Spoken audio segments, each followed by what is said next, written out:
Hi, I'm Rich Breckner with Inside HPC. We're here at SC11 at the Nvidia booth. And I'm here with Ian Buck, who's the general manager of GPU software. Did I get that right?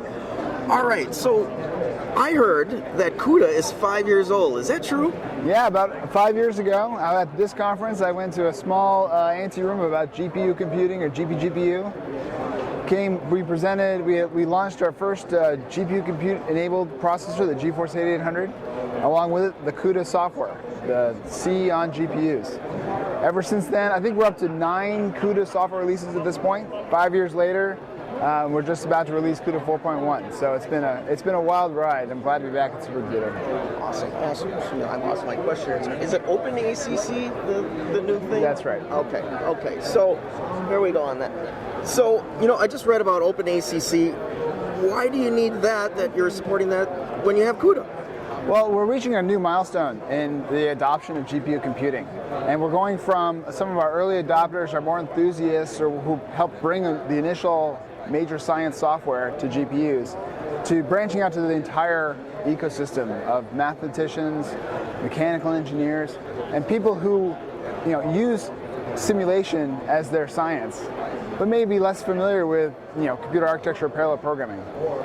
Directives are a great solution to get those guys onto GPUs. They're Fortran programmers, and with directives, they simply need to specify where the hotspots they think are in their code, what they should make run fast, and then a compiler in a runtime parallelizes it for them without having them to do it explicitly. So here at Supercomputing, we're really trying to emphasize and talk about directives and OpenACC, which is a new standard for directives for GPU computing. So what kind of performance are people getting with these directives? It's all over the map. It's really exciting to see. They're taking their unoptimized single-threaded Fortran code, C code, adding a few directives, and based on their unoptimized initial code, by moving into the GPU with directives, they can see anywhere from 5x to 10x to even 20 or 30x, primarily because they're really just trying to get their science into Fortran and simulate it very quickly. Certainly with optimized multi-threaded code, if you're starting from that, your performance is more like 4x.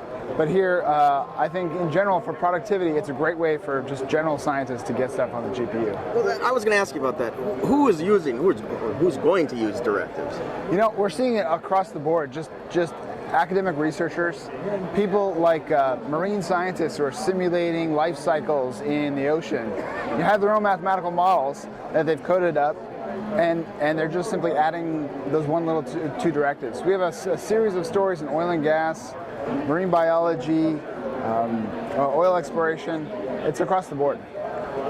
So Ian, I was walking around the booth earlier and you guys got posters up. It's all incredible diverse science. Is that reflective of what's going on out there with Cuda? Pretty much. I mean, it's definitely seen as a way for people to do larger simulations, more accurate simulations, or really just more complex mathematical models that, while maybe was feasible before with CPUs, by getting to GPU, they can actually get results and in a time frame that lets them publish or get their answers they need to in a reasonable amount of time.